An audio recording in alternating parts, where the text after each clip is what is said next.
Syracuse University, I want to welcome Senator Gillibrand and everyone in the audience to tonight's forum.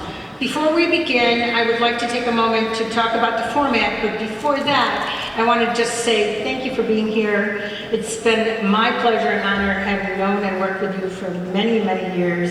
And just like you, I admire her as our Senator for New York.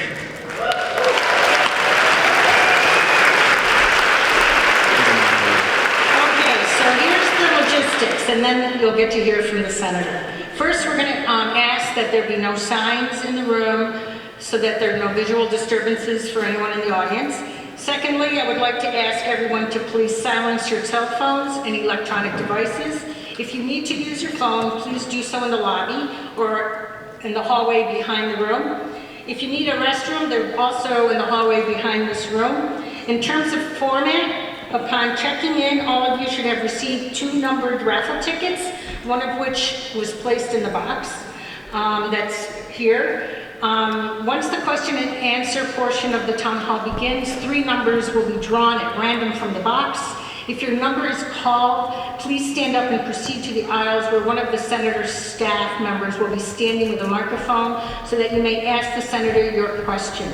In order to allow as many of the Senator's constituents to speak and ask questions during the next hour and a half, individuals should please keep your questions and comments to 1 minute.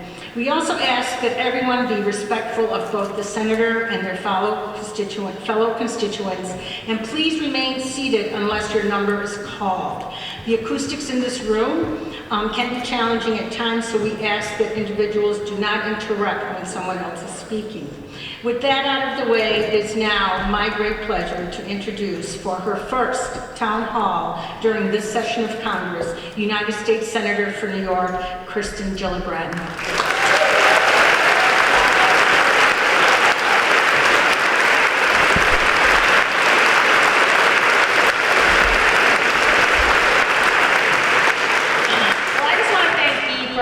Years of friendship, her extraordinary leadership. Bea and I have known each other for 20 years because we were both on the board of the Eleanor Roosevelt Legacy.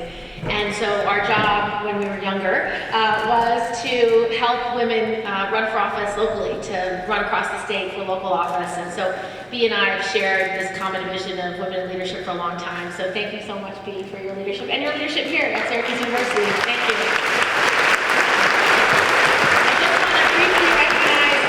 Leaders, our mayor, Stephanie Miner, in the front row. Right next to her, our Onondaga County legislator, Peggy Chase. Thank you, Peggy. And I don't think he's here yet, but Syracuse Common Council President Van Robinson's coming, so we'll see him when he gets here. And if there's any other electeds, please stand up, because I don't have you on the list, but if you are here, thank you for your service.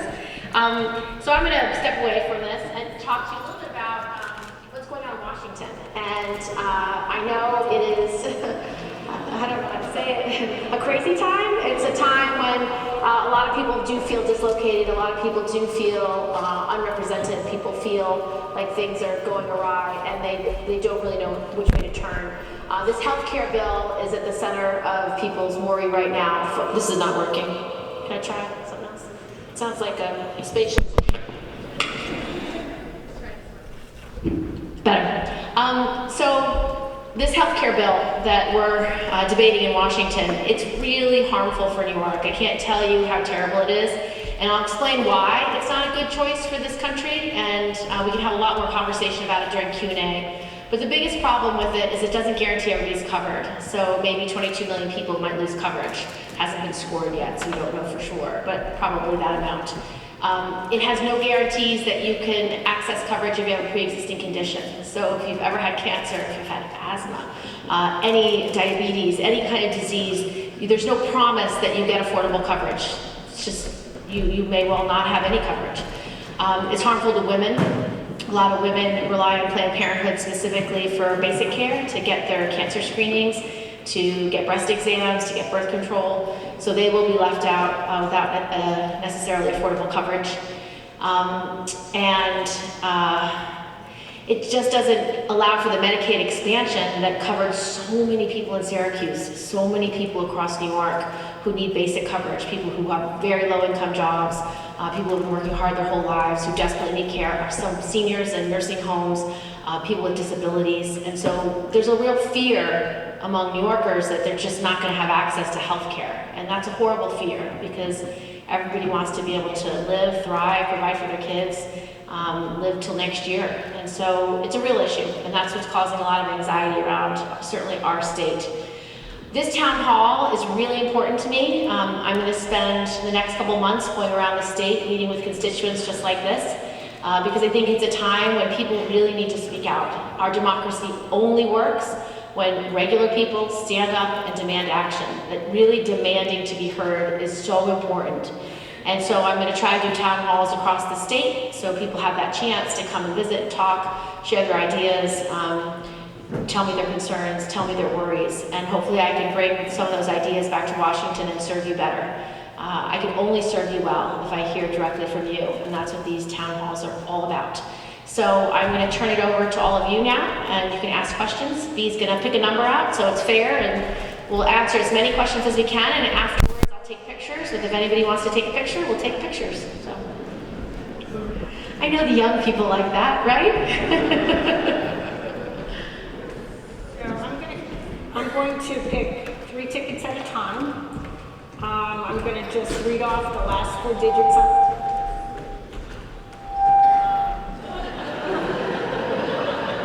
I'm not doing well. It's going to work. So I'm not going to read off 4 numbers. I'm going to read off 3 numbers, okay? So first up, 397. Next up, 517. Next after that, the third number is 392. So if you could just go to the people with the mics and pose your question, that would be wonderful. 392, 5, everybody's up? I see 1, 517, and 397. Go ahead.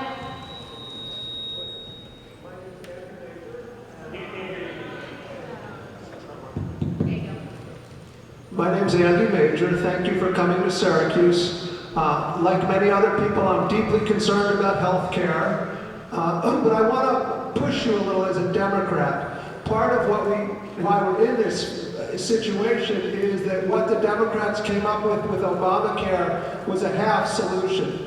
It was an improvement over what we had, but there are many shortcomings to it. And I think it's clear to many people that the only way we're really going to solve health care is to join the rest of the world and provide Medicare for all. So I'm asking you to set the question.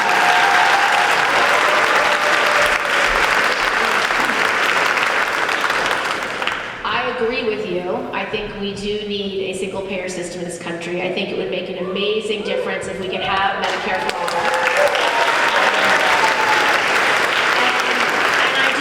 Obamacare did take us halfway. The reason why Obamacare was helpful for lots of people is it guaranteed coverage for everyone. You got coverage if you had a pre-existing condition, kids covered up to 26, couldn't be discriminated against if you were a woman. Those were all great changes. But the reality of Obamacare, it was built on a for-profit system. And so when you build something on a for-profit system, that profit margin is required. And so you have insurance companies that have shareholders, and they have to guarantee that shareholder value. So every year they need to show their profit, they need to pay that CEO millions of dollars, and all of that means our care is still too expensive. It's the truth. And so for a lot of middle-class families, a lot of businesses, Obamacare is still too expensive. And what we could do to improve it, if we wanted to build on it, is we should let anybody buy into Medicare at a price they could afford. That would make a huge difference for moving healthcare forward.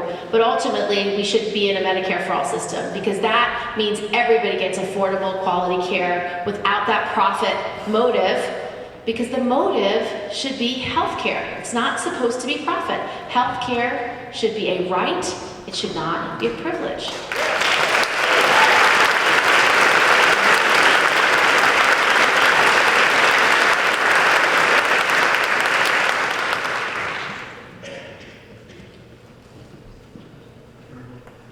Thank you. When you and Bee began working 25 years ago, do you think an individual like Donald Trump would be elected? And if the answer is yes, that's simple. If it's no, I'd like to know what you think changed in the political media dynamic that led to this happening. Thank you. So I don't know, but I think one of the reasons why President Trump won was because he was a disruptor. He wanted to disrupt the current system. And so for a lot of voters in New York, the messages that he said that they liked were actually Democratic messages. Particularly, he ran on the system's rigged. That's Liz Warren's message.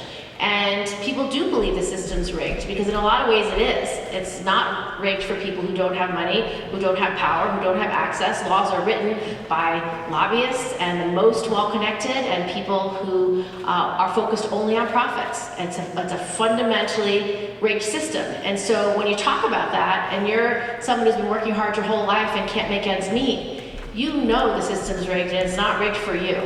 The second message he ran on that appealed to a lot of New Yorkers was no bad trade deals. And for a lot of folks who have seen jobs go overseas over the last 3 decades, it doesn't matter if it's automation or not. They've seen those jobs go, and they know if a trade deal's bad, it hurts New York. And so when he said no bad trade deals, that resonated as well. That's Bernie Sanders' message. And then his third message was his own hateful message, build a wall. And I don't know who that appealed to, but certainly not to me. And I can tell you, he ran as a disruptor, he ran as a change agent. And for someone who's really struggling right now, I think for those New Yorkers who voted for him, it was because that message appealed to them. So the lesson for us to learn is that we need to listen a lot harder to the people we represent, and we need to work a lot harder for the people we represent. And then we earn their vote. So we just have our work cut out for us, and that's just the truth of the matter. And it doesn't matter that I don't believe he meant what he said, and it doesn't matter if he's not going to do anything to help people who work hard every day and still can't make ends meet. It doesn't matter that he wasn't truthful about it. That's what they heard, that's what they voted for. Our job is to share our vision for how to create a growing economy, how to make sure we can disrupt some of the rigged system, how we can actually make sure people get access to health care, take on the drug companies. That matters. And so we have to earn those votes back.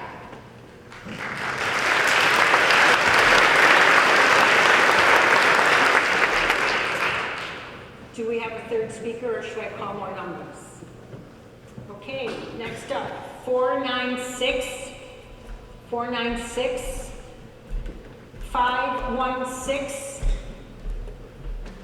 516, and 754.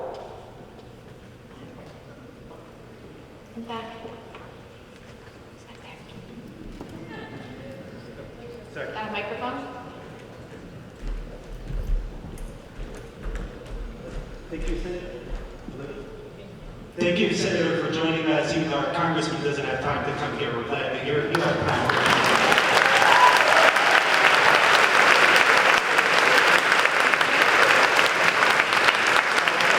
Thank you for joining us and standing up against independent Democrats to make New York true blue. So, my question is, our democracy has been under attack. We had Citizens United Supreme Court ruling, we had the Shelby Supreme Court ruling that ended the key parts of the Voting Rights Act.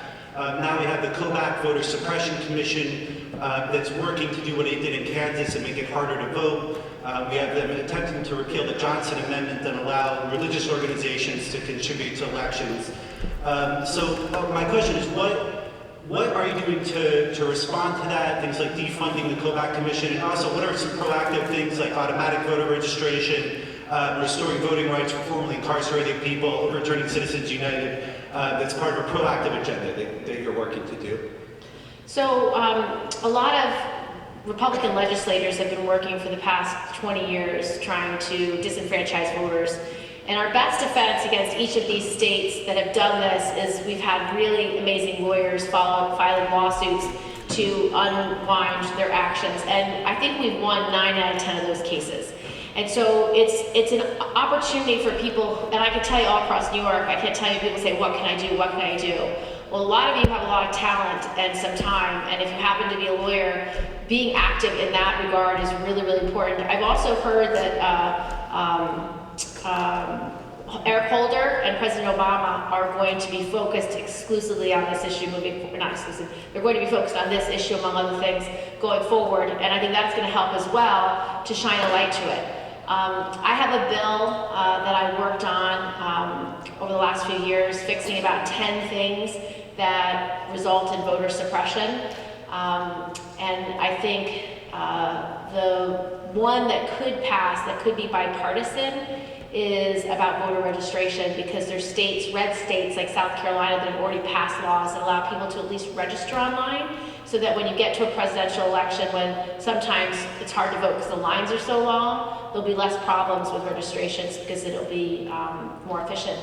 That's the only one I can imagine ever getting done in a Republican Congress, but it's one of the reasons why, for a lot of people who are active in politics, changing the balance of power in 18 is really important, because these voting rights have already been undermined by the Supreme Court ruling, are continuing to be undermined in each of these states and with each of the actions that you mentioned. And so we really do have to fight back, all of us, and I think it's a priority, or we won't be able to stand up for our democracy.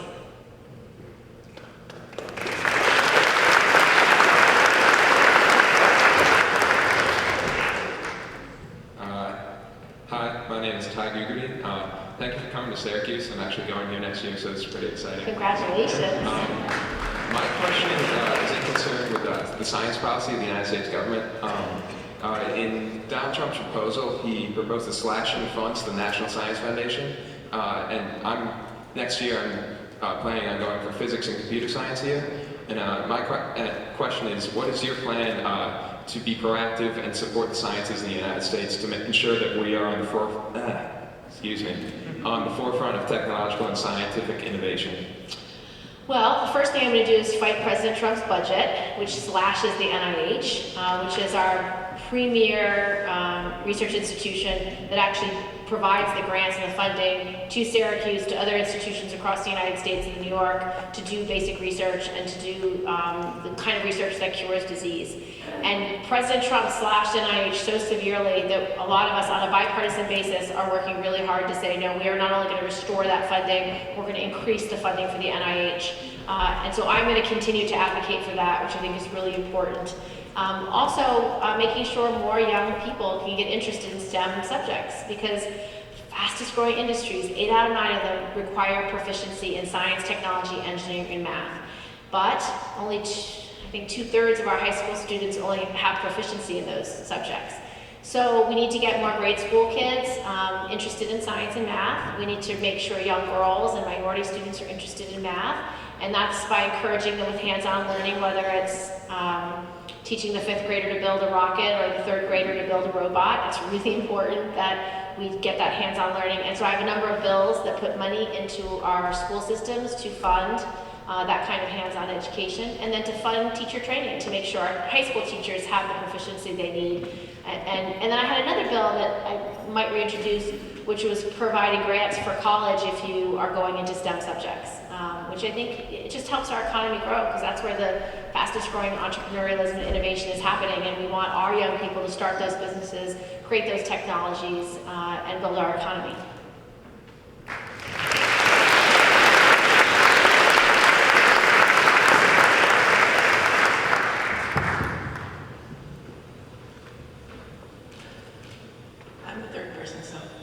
I want to, again, thank you for speaking out against the IEC in the New York Senate.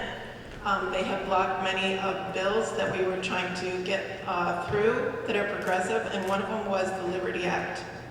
And so I want to ask you to please support sanctuary cities, because no state has stepped up to do that. And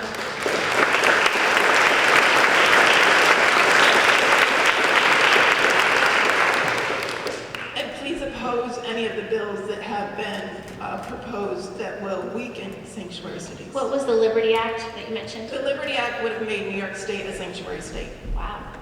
I do support sanctuary cities, and I will support them. I believe the voters of New York voted for a Democratic Senate. We should have a Democratic run and led Senate.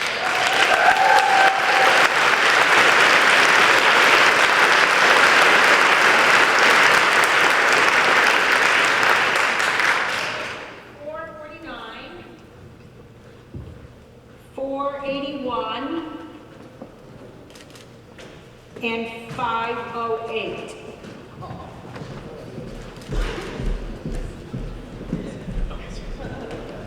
thank you. So my name is Eric. I'm here at SU. I wanted to again thank you for all the standing and resisting that you've been doing, particularly your record on voting against so many of Trump's egregious nominees. And like other colleagues of mine, I'd like to thank you for your standing up against the IBC and ask you to maybe reach out to Senator Valesky and tell him to come home to the Democratic Party.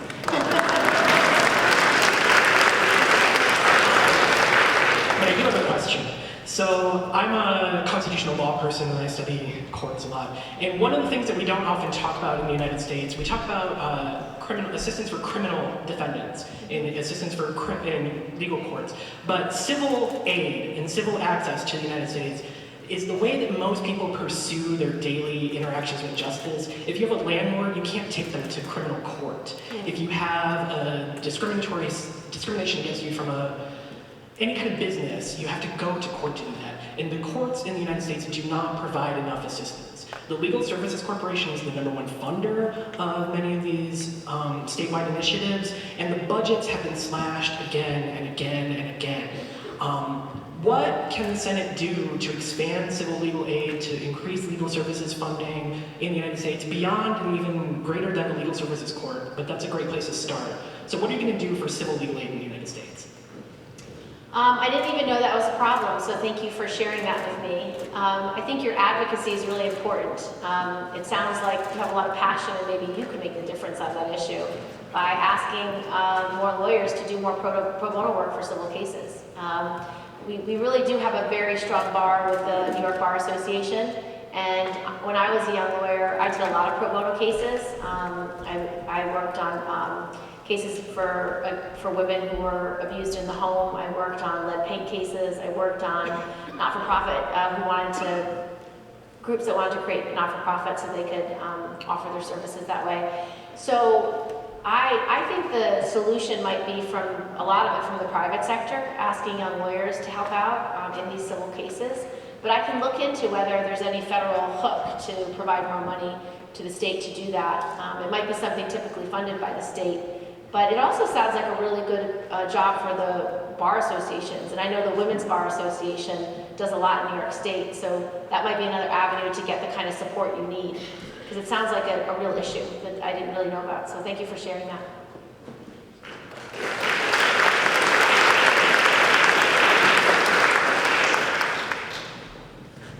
Hello, my name is Roxanne Kopecki. I'm a retired teacher, and I'm sure there's many other educators here.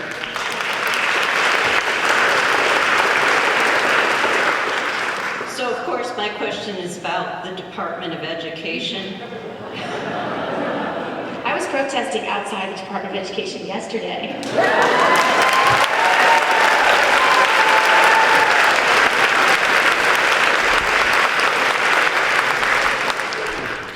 Please explain the conundrum we're in.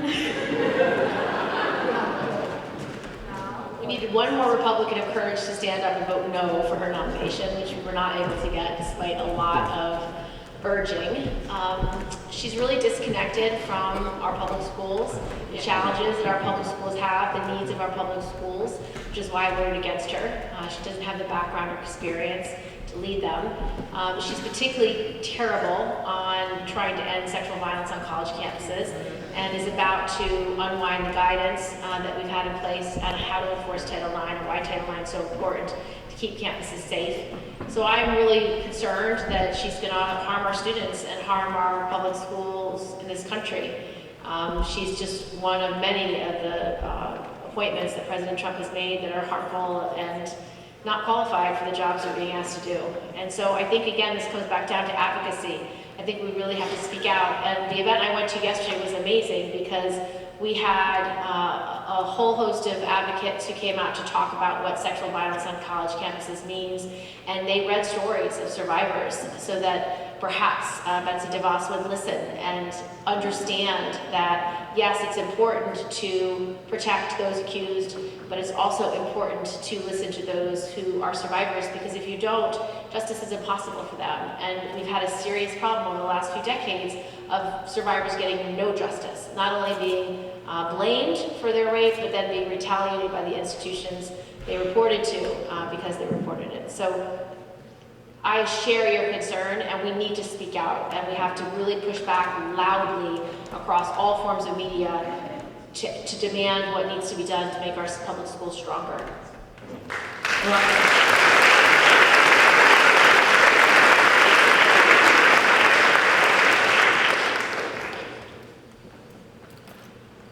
Over here. Moira McDermott, thank you for being here. Okay, go ahead. Actually, I was having a hard time coming up with a question. I did want to thank you. You are still the lowest score on the 538 Trump score as far as voting with him.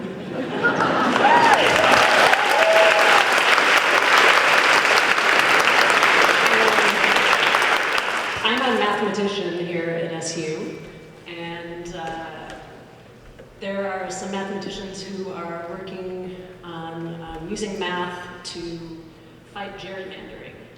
And so there are some workshops this summer, and they're going to train mathematicians to be expert witnesses to kind of work in that fight. So I just That sounds amazing. I'm glad you're doing that. Thank you. The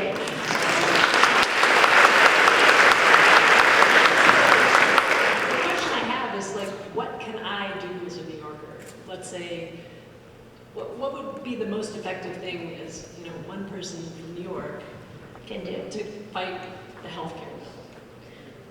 Really speaking out, I think everything has changed in this election. There has been a reawakening of our democracy like I've never seen before, and it started with the Women's March. How many people marched? Yeah. So there were marches all across the globe. Millions of people marched. And what was so beautiful and inspiring about this march is that it was an intersectional march. It didn't matter what you marched for. So you could have your own sign, LGBT equality, you could have your sign, Black Lives Matter, you could have your sign, reproductive rights, you could have your sign, immigration reform, have your sign, criminal justice reform, have your sign, clean air, clean water. It didn't matter what you marched for, but all of those issues were important to the people there, and they felt they were at risk and they wanted to be heard. And that march, in my mind, has changed everything. I mean, it was the reawakening of the women's movement. It was a moment when women really took command of their future and of their voices. People who had never been advocates before decided, I'm going to be heard today, and it doesn't matter how hard it is or how difficult it is to get there, I'm going to be heard. And it was really powerful. And so I would suggest to you, whatever makes you angriest, whatever infuriates you the most, that's your issue. And you just must be heard on it. And if your local congressman votes yes for something that you believe he should vote no on, you pick it outside his office. You make your own sign. If you're upset with President Trump, you tweet at him. If you're upset with Mitch McConnell, you tweet at him. You post on Instagram, you post on Twitter, you post on Facebook. You write a traditional letter to your local newspaper. Traditional letter just to say this is what I'm really upset about, because you don't know how far and wide your voice can go. You don't know if that one tweet is so funny that it goes viral. You have no idea whose heart you'll affect, or if you just say it in the perfect way. So I need you to speak out. I need you to tell your story, what your healthcare worry is, what you're most concerned about, because you might be able to say it 100 times better than me, and you may be able to affect millions of people. So just be heard, and all of it works. It doesn't matter if you are robo-dialing your congressman's office. The fact that you are calling over and over and over again saying, I don't agree, those calls are taken down, those are logged, and the people who work there, they're gonna tell their boss, oh my God, boss, we've got so many calls, people are upset, they're really upset. It works. And so I would just own your own democracy and be heard on any and all levels that you feel comfortable and that make you happy. My best girlfriend from law school, she lives in Denver. She robo-dials Cory Gardner every morning. She's a lawyer, she doesn't have a lot of free time. 20 minutes robo-dial, and yells at his staff about what she's upset about that day. But that is her way of being part of this democracy, and she's gonna do it every day, and God bless her. So, it's all good.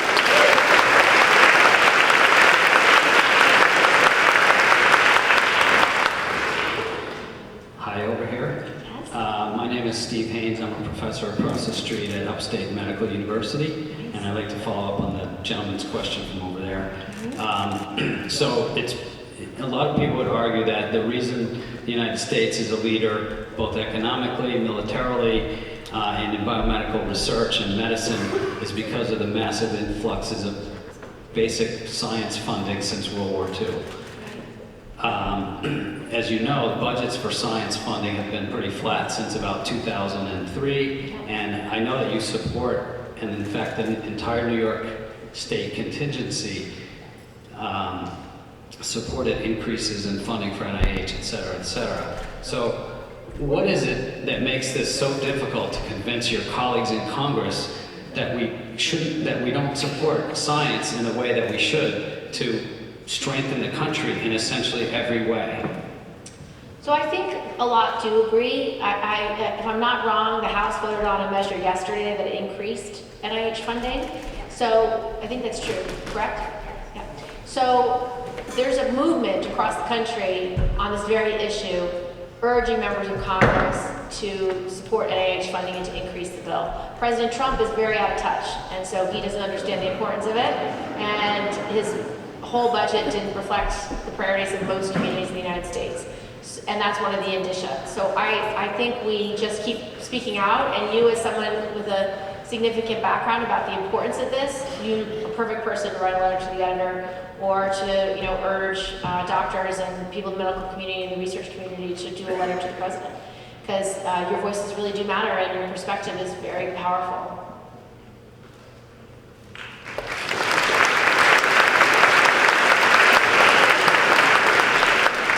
Next up is 505, then 757, followed by 766.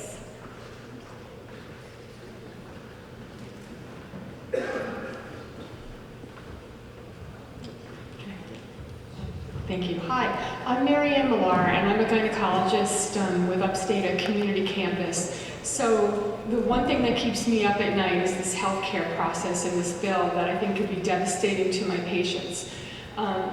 So you had talked about what we can do with this. The thing is that I feel like there's nothing I can do at this point because I can't call your office because you're already doing everything that you can.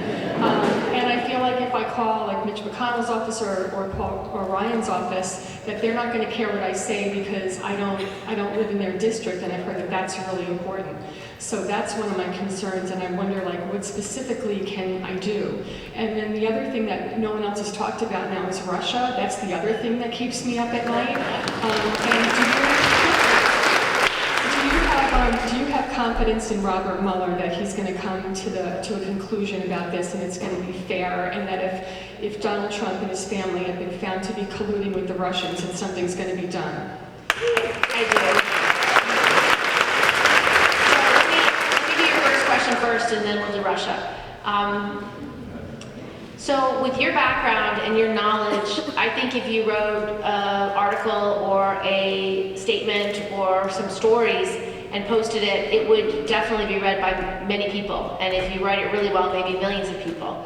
So I would do the work. I would actually maybe try to get it published in USA Today. USA Today is, I think, still the #1 paper in the country in terms of circulation. It's going to hit a lot of red states, a lot of red districts. I would consider posting on the internet because the internet can go and break through anywhere, particularly if you do it well. Maybe you do a project where you interview those patients and you post those interviews online. It's all about speaking out and being heard and explaining to members of Congress who don't vote with you why they're wrong and why what they're doing is outrageous. And get it into the world and into the national conversation, because you have a perspective that's really important. So I would just try to amplify your voice, and I'd start with posting things online so they can go out into the ether. I'd get on some mommy blogs. Those are read by people in all states, red and blue. I definitely get involved with any group advocacy as well, because there might be a day you want to march on Washington. The opportunities are endless, but it's about taking the stories and the specific worries. Like, I'm worried about this one mom. She's a single mom. She's just survived breast cancer. She has two kids. If she doesn't have access to medicine, she could die. Who's going to take care of her kids? Write that story. It's a heartbreaking story, but it's a real story. So I think that's what you can do, because you see it intensely among patient after patient after patient.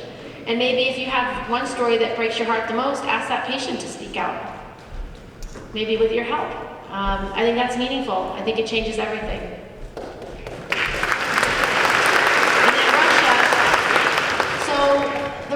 is really concerning. Let me talk about Russia first, then we'll talk about the Trump second. So we know Russia did try to hack our election. That's a fact. All our intelligence agencies have said so. They have the evidence of it. That's a serious problem. We have an election in 2018. That's very, very important. And so I'm calling, and I'm working with a Republican on this, Lindsey Graham, to have a 9/11 style commission do a deep dive on how we were hacked, what were our vulnerabilities then, what are our vulnerabilities today, and what do we have to do to prevent for the next hacking. And we need to publish that and get it out before 18. Like, it has to be done.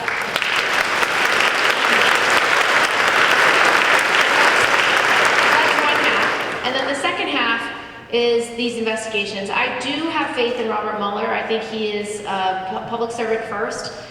He's been part of the FBI for nearly his whole professional life. He's somebody who is a very serious person and understands his responsibilities. You can tell by the people that he's since appointed to help him in his investigation, some of the most serious, accomplished lawyers in the United States.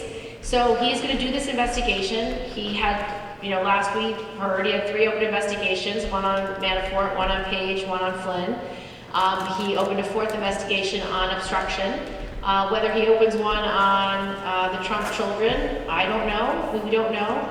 But the things that came out about Donald Trump Jr. and about Jared Kushner are exceedingly concerning. I mean, really horrible sets of facts. They need to be fully investigated.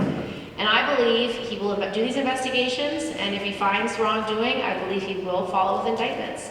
And the only thing that probably will concern you is it will take time. It's not going to be quick. And so even though it's keeping you up at night, it could take a year, it could take 2 years. And so you just have to have faith that the justice system does work, that there are really good public servants that are there, they've spent their lives doing those jobs, that are in those agencies, at the Department of Justice, at the FBI, at the CIA, doing their jobs. And so I believe the truth will come out, and I believe justice will be done. I think it will take time, though.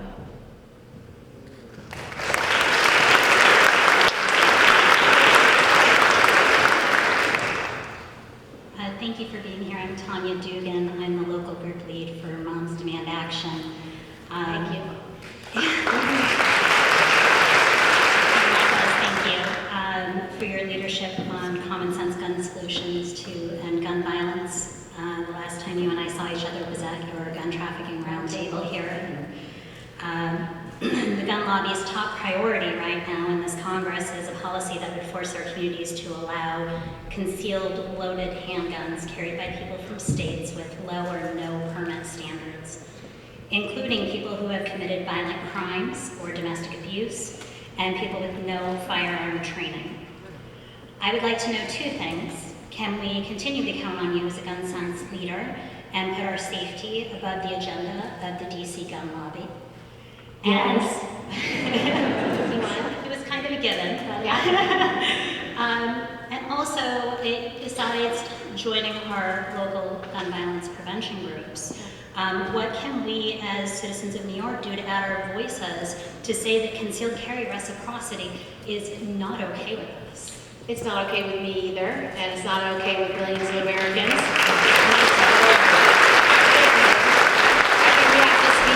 I think Moms Demand Action is one of the most exciting advocacy groups we have in the state. I think it's really important that women's voices are heard on this issue. I think gun violence is a women's issue. I think we see the issue very differently sometimes in our communities, and I think our perspective is really, really important. And so speaking out, being heard, continuing to organize, strengthen your group, get it in every state, every part of this country. It's really important. The other thing the gun lobby wants to work on is making gun suppressors readily available. Just want to help the criminals out there. It's ridiculous. It's something that is anti-law enforcement. Law enforcement is entirely against it. I can't think of a worse idea except for concealed carry. So they're bad ideas, and we really have to insist that these not be passed and that we hold the line, certainly with all Democrats and any moderate Republicans that we know. We also have to fight for real gun reform. We really need universal background checks. It's really important because when someone who has a violent background or a criminal record or severe mental illness gets such easy access to guns, it harms us all. And so we have to fight harder on that. We also have to end gun trafficking, which is a huge issue in our state. Something like 90% of the weapons that are used in crimes come from out of state, and something like 80% of them are illegal. So they're just guns literally sold to gang members, not going to any store, no background check, no gun show loophole, just literally sold directly to them out of the back of a truck. So that has to end, and so those are the things, and we need more investments in mental health. I mean, all of this is so necessary and should be nonpartisan. It should be the most common sense thing any of us could do. So I share your worries and concerns, but I do think pushing back and really amplifying our voices is the most important thing we can do right now.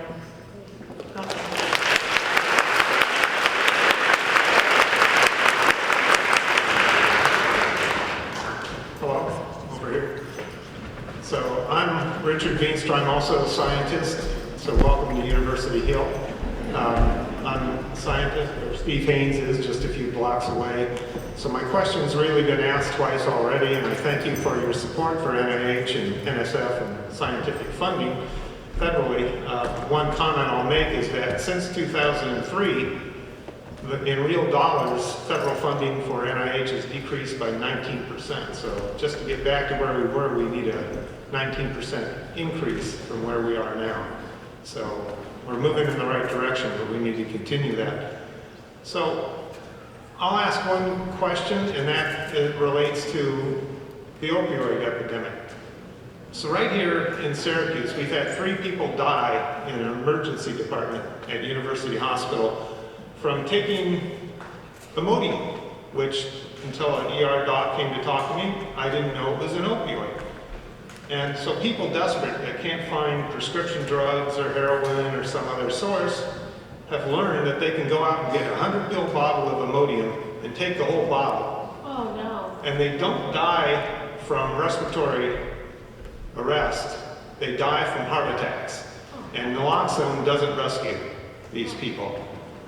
And so what can we do to combat the opioid epidemic as scientists, and how can we get the FDA to say move these drugs behind the counter and make them sign for them so they can't go buy massive amounts of these pills? Well, I will work on that as soon as I get back to Washington. I didn't even know that was happening.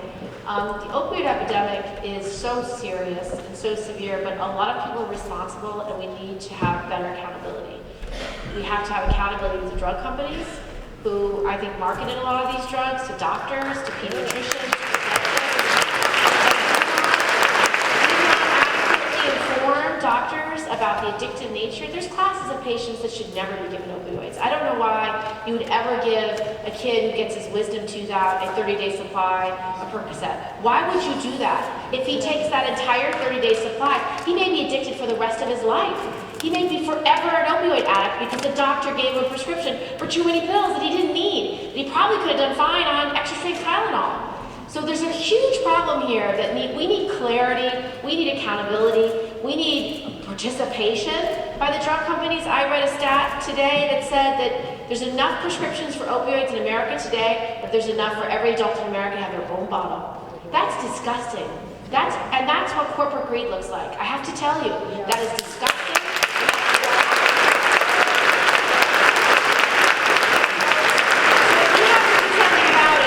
Partners. We need those companies to come to the table and tell us what they're going to do about treating the addiction, about preventing these prescriptions from being written. We need more support from the medical community. I have a bill with John McCain, which would say you could only prescribe 7 days prescriptions for acute care. That would make a huge difference, because nobody should be going home with a 30-day, 60-day, 90-day supply for an acute pain. It's ridiculous. For a broken wrist, a sprained ankle, like, it's just not appropriate on any level, because if that patient only needs it for a few days, what happens to the bottle? It goes in the drug cabinet, and what happens then?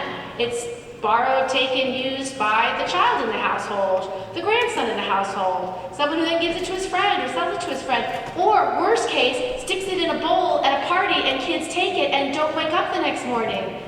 Those are horrible stories, and so we need more accountability. I also have a bill with Shelley Moore Capita, also a Republican from West Virginia, about asking just the simple thing, the CDC to issue a guidance to those pediatricians, to those dentists, to those doctors, saying for acute pain, opioids might not be the best course of action. And if so, small supplies, 2-3 day supplies is adequate. Give them that guidance. No pediatrician, no dentist, no person who comes in for a sprained ankle should be getting a 30, 60, or 90 day supply of anything. And so just creating an opportunity to educate the doctors. So those are the kinds of things we need to work on. It is so horrible and serious. And then one of the reasons why this healthcare bill is so destructive, when you roll back Medicaid, Medicaid is some of the money that was used for the treatment of individuals with addiction. It's money that is being pulled out of states that are actually doing their best to try to protect these patients and protect their lives. It is heartbreaking, I have to say. It's one of the things that is so shameful. So I'm going to do my part and do whatever bills I can, but I'll look into that Imodium thing. I didn't even know about that. So thank you for bringing it to my attention.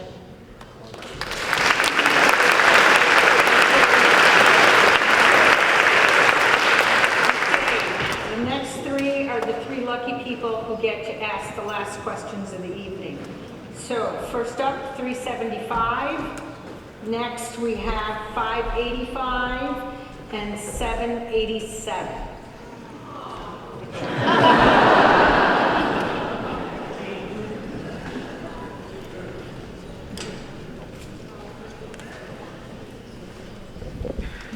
Yes, thank you for being here, Senator. My name's Jonathan. I work 2 part-time jobs. My wife works a part-time job, and so the Affordable Care Act's been a real blessing for us. Also a blessing for our 2 sons who are 14 and 16 has been the CHIP, the Child Health Insurance Program.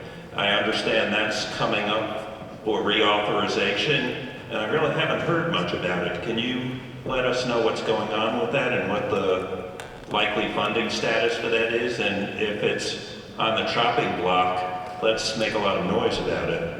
I don't know if it's on the chopping block, so I have to look into that. But if it is, we will fight tooth and nail for that because it is covering so many kids in this state. It is one of the most important programs we have.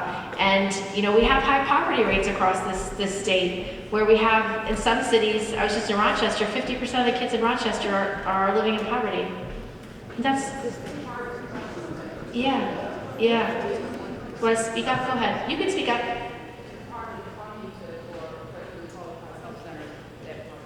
Talking about, yeah. So we will work to protect it if it does, if it is on the chopping block.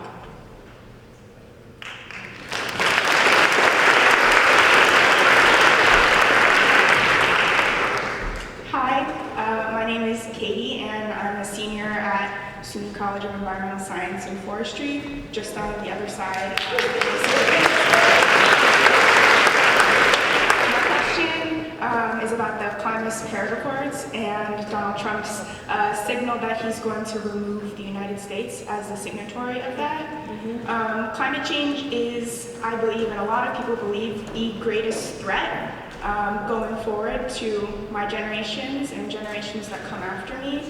And a lot of people at my school are dedicating their careers to this. And I was wondering, what's being done in Congress to challenge anti-science rhetoric, and what's being done to push forward a path for the United States to meet those same target emissions reduction goals without us necessarily being signed on to the Paris Accords.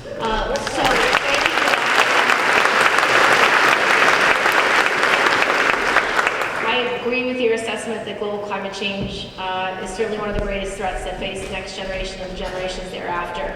And we've seen the effects around our state already. I mean, with severe weather storms, with the amount of flooding we've had, the droughts we've had, it's destroying industries, it's hurting our farms, it's hurting populations. We had Superstorm Sandy, we had Tropical Storm Lee, we've had horrible storms destroying communities all across our state and frankly all across the country.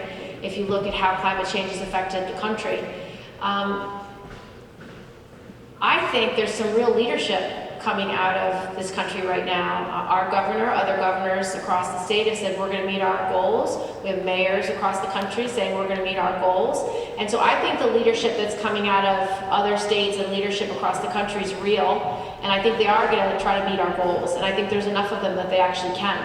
So I think that's wonderful. And I think for the rest of us, we just have to keep talking about it and raising it, and especially when we have elected leaders in our states who don't support addressing global climate change, which is many of our congressional delegation throughout the state. And looking up their records and seeing what they voted on, you'd be surprised individuals that have gone the wrong way on climate change. So we need to push back on those elected leaders, run against them, support people who are running against them because they do not share our values. And I think it is a very serious value statement about whether you will fight against global climate change, because it's whether you care about the world we live in. I mean, if you're a Catholic, the Pope wrote an amazing piece on this. You read his language, he goes after corporate greed, he goes after unfairness, he goes after poverty, and he goes out after how pollution has destroyed parts of this world because of global climate change. So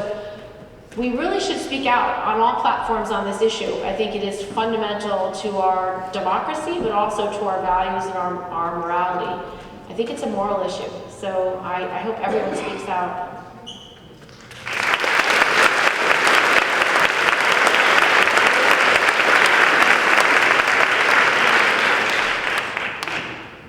Who's last? Who's the lady who cried out, "Oh no"? Go for it.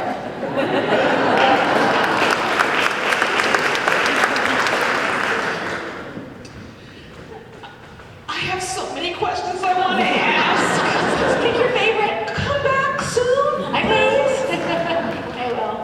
And if you come, try to get off the hill next time. The hill's great, but some of the community won't come up here because it's not their space. Okay, that's a good idea. All right, should it be military or the Democratic Party? You choose. What's the first one? Military or Democratic Party? Military. Our military budget is insane!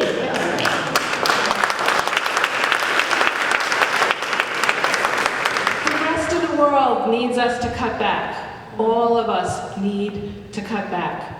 It is disproportionate in an obscene way. Could you take leadership? Because I think part of the reason that the people support the military is because they need jobs. They need jobs.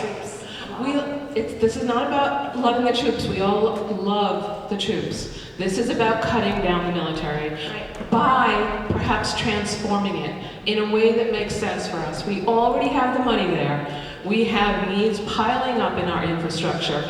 I believe many of the people in the military would prefer to work on that type of project than the things that they're being assigned to do. Can you help transform the military into something that leads the world rather than destroys the world?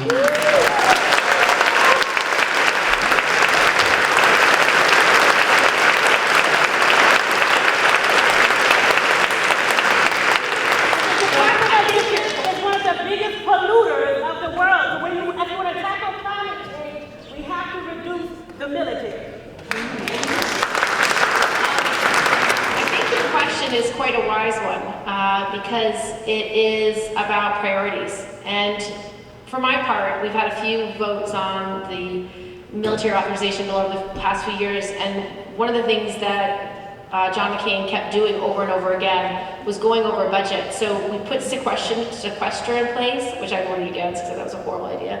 But we put sequester in place, which said we're going to cut spending in domestic and we're going to cut spending in military at the same ratio. And so what the Republicans kept doing is saying, no, we're not going to cut it in the military. We're going to let that go up. We're going to keep the domestic spending down. And so I had to vote against that bill over and over and over again, even though there were things in it that I thought were important, because they kept screwing up this ratio. And so, because it's not fair. I mean, you cannot, when you have all the needs around this country today, increasing military spending, but not giving it a whit about food stamps or poverty or about job creation or about infrastructure or about global climate change is outrageous. And so there are many people who are very focused on making sure we don't increase spending there and decrease spending elsewhere.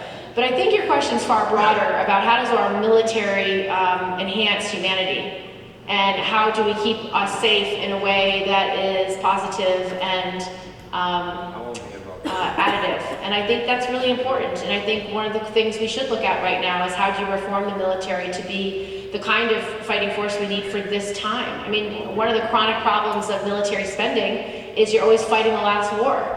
You know, you're always building, you know, that aircraft carrier you needed last time, or you're building that tank you needed the time before. I mean, and these contracts last for 15, 20 years sometimes. And so you're building something you don't really need anymore. And the waste is so disgusting. There's no accountability. And we don't spend enough money on the troops. And so what I do on the Armed Services Committee, I'm on the Personnel Committee, because we're constantly shortchanging the men and women who sacrifice their lives for our country. We don't pay them enough.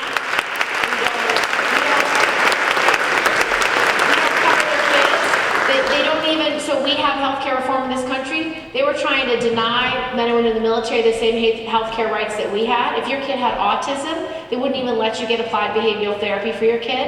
It was horrible stuff that constantly pressing down cost for the troops, but building that second, you know, aircraft carrier, that third, you know, new aircraft, and that fourth new helicopter. Like, it's just, the spending is just disgusting, and it's part of this military-industrial complex where there's literally no accountability. And when you talk about science and technology, there's no place for the little guy who's coming up with the one thing the troop does need in the field, that one ability, that one piece of technology that could protect civilians or allow them to do their jobs better. And that inventor, that, you know, new technology never gets in because you're funding the same 5 major companies over and over and over again for billions and billions of dollars. So you're right, like, we need a huge effort to reform not only military spending, but how we choose our projects, invest in our projects, and invest in the technologies and the people that can keep us safer in a way that is productive and builds goodwill. America is the beacon of light and hope in the world, and when we walk away from our responsibilities, like we did with the Global Climate Accord, like we've done in many areas of national security, you leave a void, and the void gets filled. It gets filled by evil. And so we have to restore that, and part of it should certainly be reforming how we do our military, because we need to invest more in the men and women who serve, and we need to invest more in a smarter way on defense overall. So thank you for elevating that issue. It's really important.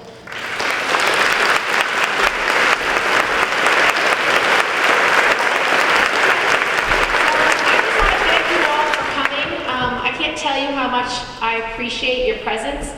I can't tell you how much I appreciate your voice, the fact that you are willing to speak out, the fact that you are willing to attend town halls, the fact that you want to hold your members of Congress accountable. I can't do my job if you don't do that. None of us can do it well if you don't do that. So thank you for being part of this democracy, for participating, for being strong, and for standing up for what you believe in. I'm very grateful. Thank you.